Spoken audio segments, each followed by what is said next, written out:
Through the centuries, London has inspired great writers, great painters, great statesmen, and great criminals. But in the year 1896, the greatest criminal of them all suddenly came into being. His identity was unknown. He never left a clue. And all London waited breathlessly as he struck again and again with sheer audacity and terrifying brilliance. Oh!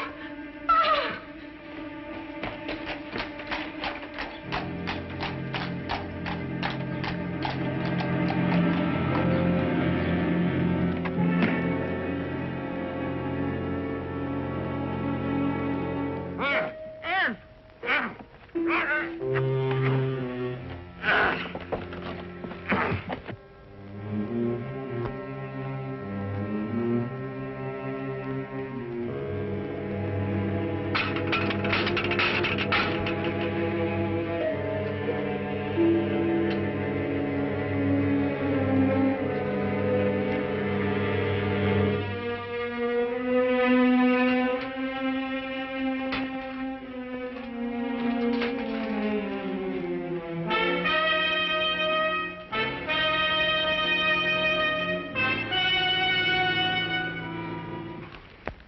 That's fantastic.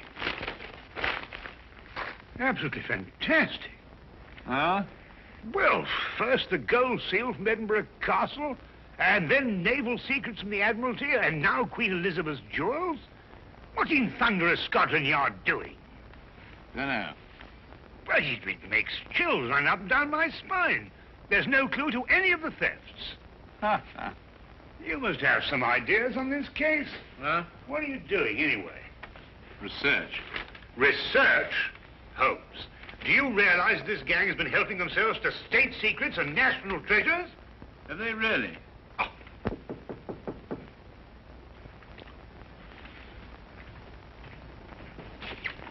Oh, hello, Inspector. Come on in. Good morning, Dr. Watson. Is Holmes in? Yes, he is, but our communications seem to be faulty. Oh. There you are, Holmes. Oh, good morning, Lestrade. You're up early. Well, you'd be up early, too, if every government official in London were breathing down the back of your neck. Yes, I must say that would make sleep rather difficult, wouldn't it? Holmes, I'll come straight to the point. I need your help. Indeed? It's these extraordinary thefts. Government stuff, you know. This man and his gang have evaded every trap we've set for them, and the commissioner's demanding results. I gather that your position is somewhat precarious and you wish to secure it, eh? Well, all right, Holmes. You can put it that way if you wish. Well, Lestrade, you know there's only one thing for you to do. To regain the confidence of your superiors, you must go out and capture this criminal yourself. Well,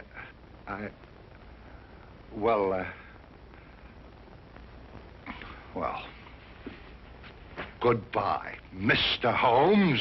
Goodbye, Lestrade. Good luck. Lestrade, if I can be of any assistance, please don't hesitate to ask me. Thank you very much, Dr. Watson. Good day. Good day.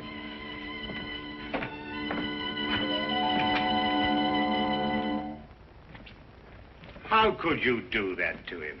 He did everything but beg you to help him. Well, it's the Yard's job to solve these cases. Besides, I'm always giving him help. I should have thought if you wouldn't do it for Lestrade, at least you'd remember the security of England's being menaced by this criminal. Now, look, I know you're pressed, Holmes, but you don't seem to realize the... That's a special blend of tobacco, Watson. You wouldn't like it. I'm sorry, Watson. I didn't mean to upset you. Oh, no, not at all. You just startled me. Sorry. Really. I'm just going out for a walk in the fresh air. Oh, yes, well, goodbye, Watson. Enjoy your walk.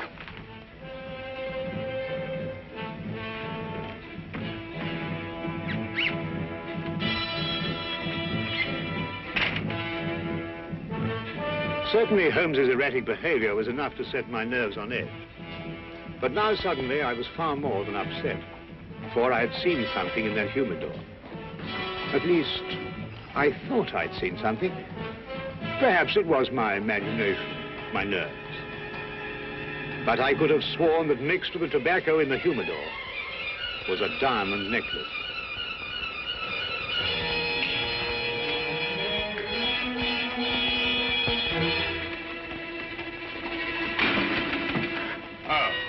You just going out?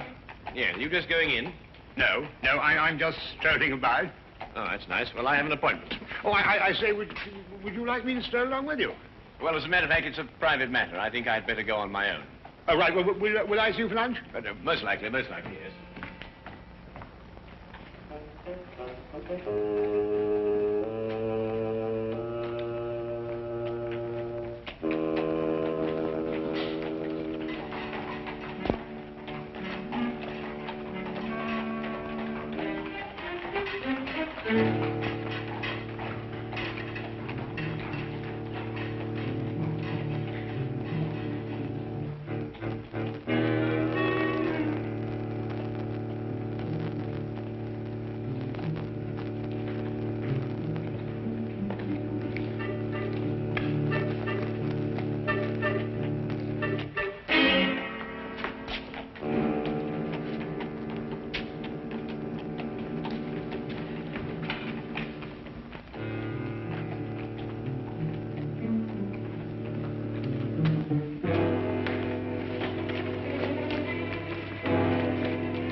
Watson, I said it was a private matter. No, Look, I don't want you to think that I... Holmes, you must... Well, shall I be seeing you at lunch? I believe we've already discussed that. Yes, we already...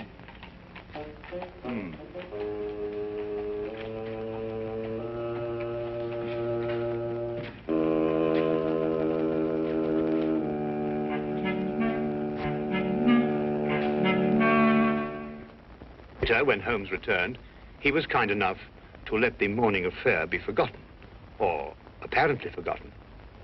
Thank you, Watson. And I hope you won't mind if I take my cup over to the desk. I have a few things to look over. No, of course, my dear chap, do, please. His only reference to it was his remark about another private appointment that afternoon. I felt he gave a bit of undue emphasis on the word private. As for me, as terrible as the morning experience had been, it actually stressed the importance of continuing my investigation. One other thing was also made quite clear. I realized that if one were to match wits with Sherlock Holmes, one could not employ ordinary methods.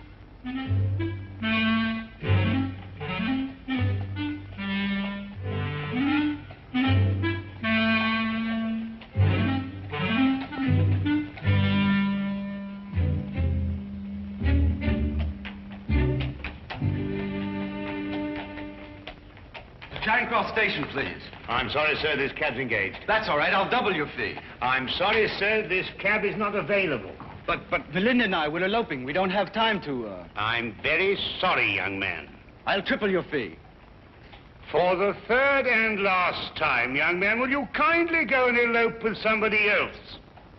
Nobody understands us. Not your father or my mother, nor this cabbie. Come, Belinda. We will fight the world together.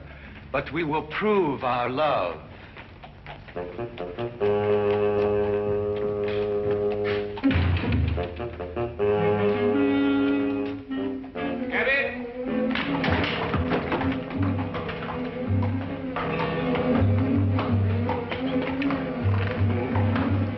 860. What in heaven's name are you doing up here? This, sir, is where the cabbie usually sits. No. Really, Watson? I'm sorry, sir. I think you've made a mistake, sir. My name isn't... It's Sedgley, sir. Oh. Well, Sedgley, may I give you a word of advice? The corners of your beard are in dire need of repair. Most extraordinary behavior. Ah, here comes the legitimate carriage. Cabby! Cabby! Well, good day, essentially.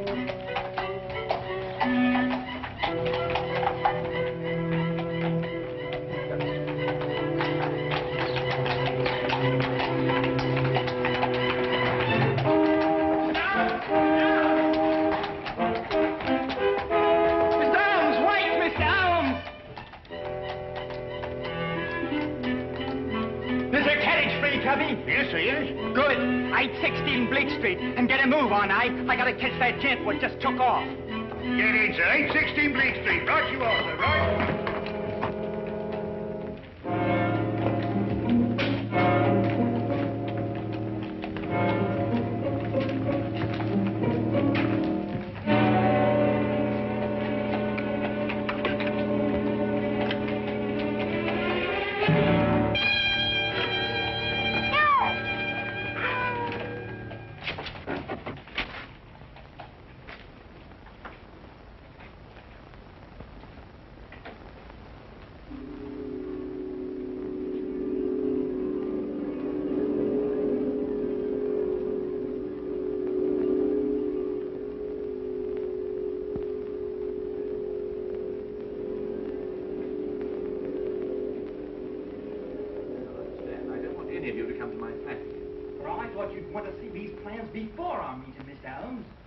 Minor difficulties, nothing serious.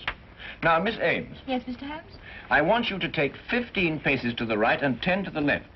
You must all remember that the first requisite of being a good thief is capable planning. As the newspapers have said, we are the most successful thieves England has ever known.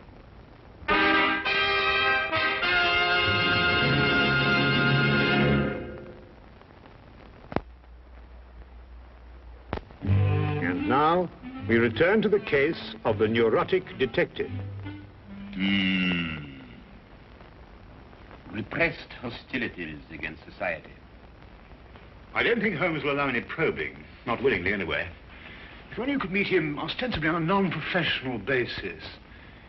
If I could say you were a friend of mine. Excellent suggestion. Now, why don't you come to dinner? I could say we were friends from our student days. What are you having for dinner? Oh, well, never mind. Yes, I should be delighted. Right then, fine. I'll expect you at 7 o'clock at my flat, which is 221B Baker Street. I shall be prompt. I hope something can be done. Mr. Holmes's problem is really a very simple one. With skilled fingers, I shall mold him as one does a piece of clay. Good night. Good night.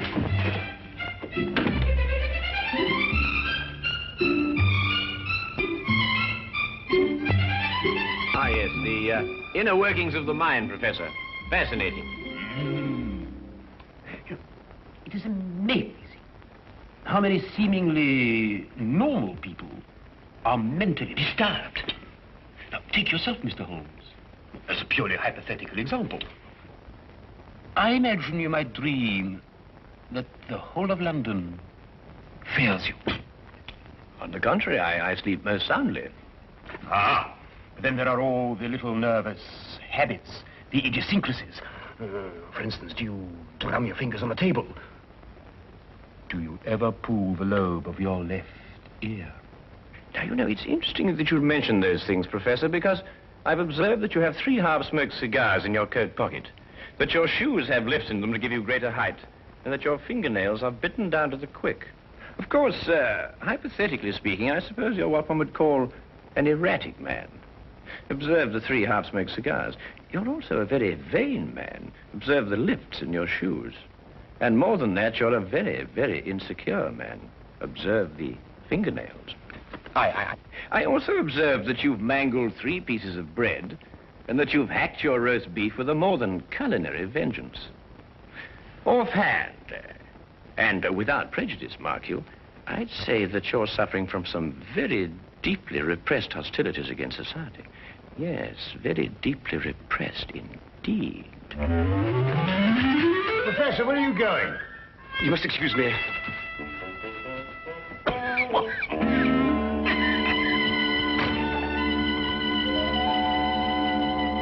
Extraordinary friends you have, Watson. Yes, indeed.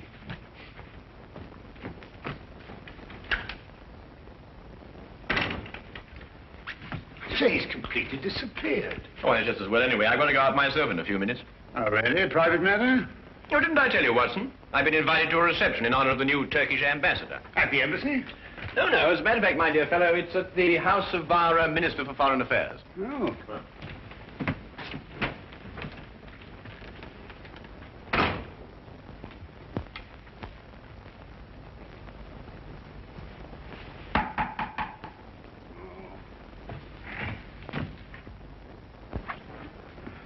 Good evening, Dr. Watson. Is Holmes in? I want to ask him a few questions. I'm so glad you came, Lestrade. You're the one man I wanted to see. Now, sit down, will you? Sit down. What's the matter? Now, Lestrade, I want you to promise me that what I'm going to tell you, you won't reveal till your dying day. The mood the commissioner's in, that may not be very long. I know who London's master thief is. Who? Holmes. Holmes? Holmes. Holmes! Shh. You're joking. I wish I were. Oh, but Holmes... I don't believe it. I can prove it. But that's not the point. The thing we've got to do is to stop Holmes, whisk him away and put him in a home somewhere. Yeah, but... Holmes? Oh, hello, Lestrade. I didn't know you were here. Oh, I, just happened to be in the neighborhood. Oh, good, good. Watson, I wonder if you could, look, can you fix this confounded thing? It keeps on popping up at the bank. All right, hang on. I thought you hated formal affairs. Well, people change, you know, Lestrade. People change. Well, come on, Watson, hurry up. I want just a second. Very important to do this, you know. Very important affair. There you are. There you are. Good, thank you. Oh, Lestrade, tell me, how's that big case of yours getting on? Oh, fine. Terrible. We haven't a clue. Oh, I say, flowers. Yes, I'm escorting a rather beautiful young woman tonight. Rather picturesque, don't you think? Well, good evening, gentlemen. Well, enjoy yourself. Good night. Thank you, Watson. Thank you, Lestrade.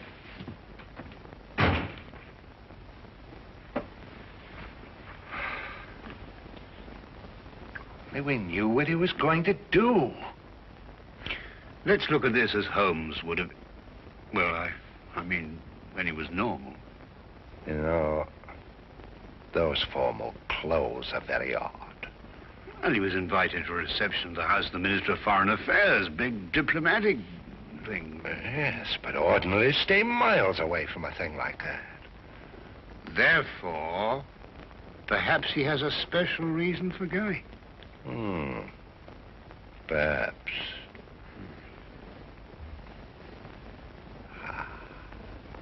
Yeah?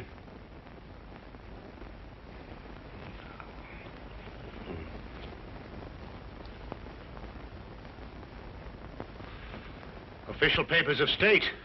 Secret documents. In the minister's safe. Hurry, Watson. He won't slip away this time. You know, Lestrade, I've never been so unhappy in my life.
done nothing but sing and dance and talk and have a wonderful time. My feet are killing me. Where does the minister keep you safe? In his study. Well, we better get over there right away and be prepared for anything. I think the danger will increase now that the party's nearly over. You're right, Watson. Let's go.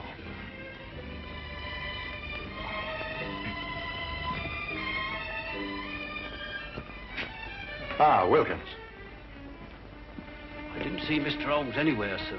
But his young lady left in a carriage, all by herself, sir. Yeah, no time to lose. Dr. Watson. Yeah? I want you to hide behind this curtain here.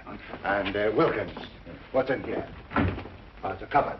I want you to stay in here and come out when you need it. Right, sir. I'm going to stay in the hall. We'll get Holmes no matter what he does. Right. Right.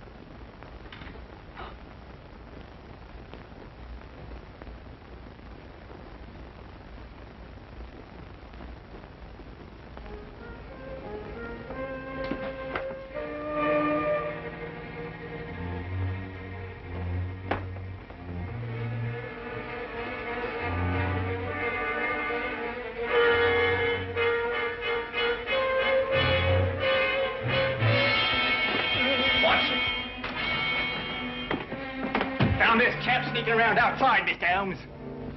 Good work, Toby. Now, look, Holmes, you don't know what you're doing. You're not well. You'll never get away with this, Holmes. I already have. Oh, Toby, would you be good enough to ask the commissioner to come in here, please? The commissioner? Of Scotland Yard? Well, naturally. Now, look, Holmes, I'll take you away to France or Switzerland and Spain. I mean, you'll have a nice long rest.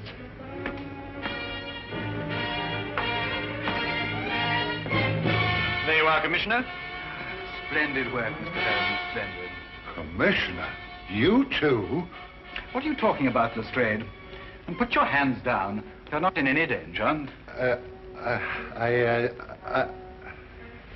Yes. Mr. Holmes, all Britain owes you a tremendous debt of gratitude for this magnificent service. Service? Dangers? What on earth are you talking about? There had been a great deal of unrest in recent months regarding the adequacy of the measures employed to guard many of our national treasures and government secrets. It was discussed in the various ministries and at the Yard. It was finally decided that we would put ourselves to a test.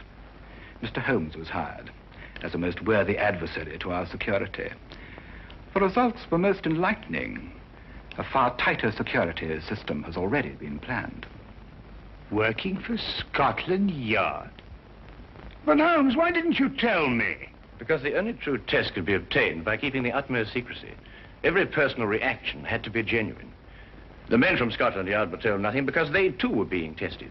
It was essential that everyone believe these thefts in order that the test could be accurate and worthwhile.